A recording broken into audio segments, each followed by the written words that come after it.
Hi everyone, this is Krish, and this is the demo of xGate, by which you can monetize your previously existing REST APIs and WebSocket servers with the new X402 protocol with just some clicks.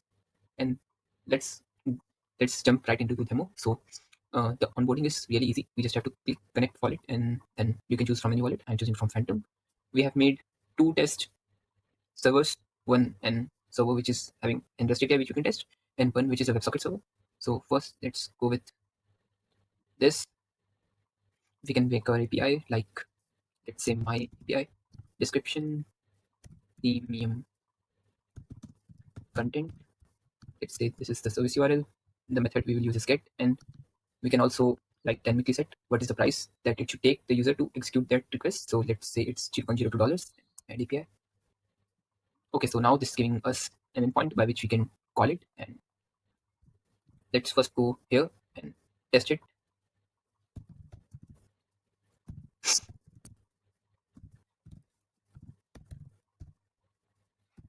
Okay, so this is a simple get request to our server, which will give us hello world because there's nothing there. And this is a premium content. Let's make a request to it. Wait, let me check. Maybe this is the wrong one. Yes, that was the wrong one. It should be this.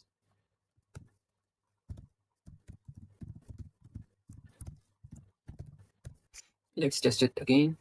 Okay, so we have a payment here. If we pay it, then we will get to see, hello user, here's your paid content and a secret code.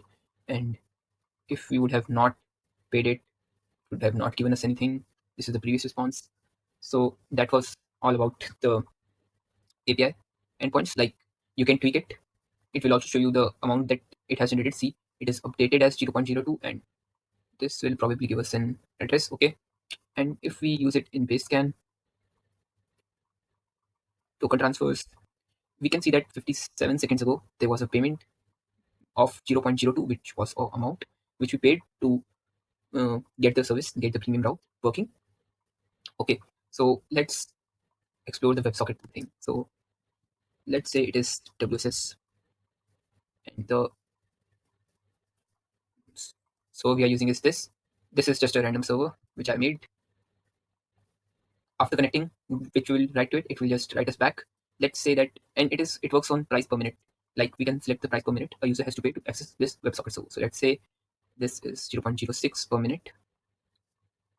Okay, so and it gives us link to another WebSocket server which you can use, and it would be a proxy between the server, like the client, and your WebSocket server. So if I go back here, I choose WebSocket server, I put my URL, and I connect to it. Again, it will ask me for the payment. Let's say I pay. Okay, and right here it says payment is settled, and it is the transaction hash that it gives us.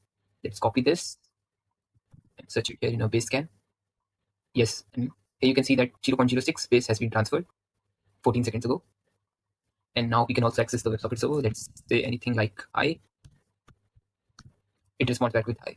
So the server does it. Anything I send the message, like, let's say hello, I am Bish. It will reply back like an echo.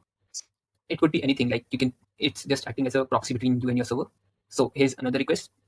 If I confirm it, then okay, so it says settled. So it could be anything, like it could be your WebSocket server sitting there, or services just acting as a proxy between them and authenticating for every minute and setting the payment so that you are paid for the services your WebSocket server is already giving.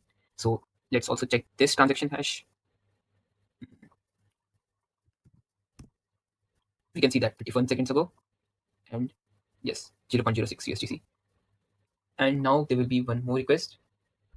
Let's this time deny the request. Let's say the user is denying the request, so let's wait for it. Okay, so this time I will not accept the payment. I will just, okay, so it asks some seconds earlier, so I can still use it, but after 1 2 seconds, it will just, yes, it will disconnect me because renewal not completed. I have not paid, so it disconnects me from the WebSocket server. So if I actually try now accessing the WebSocket server, it will say not connected. And as you can see here, all the payment we made, the amount is also updated. So that's all about my project xGate. Hope you like it. Thanks for watching.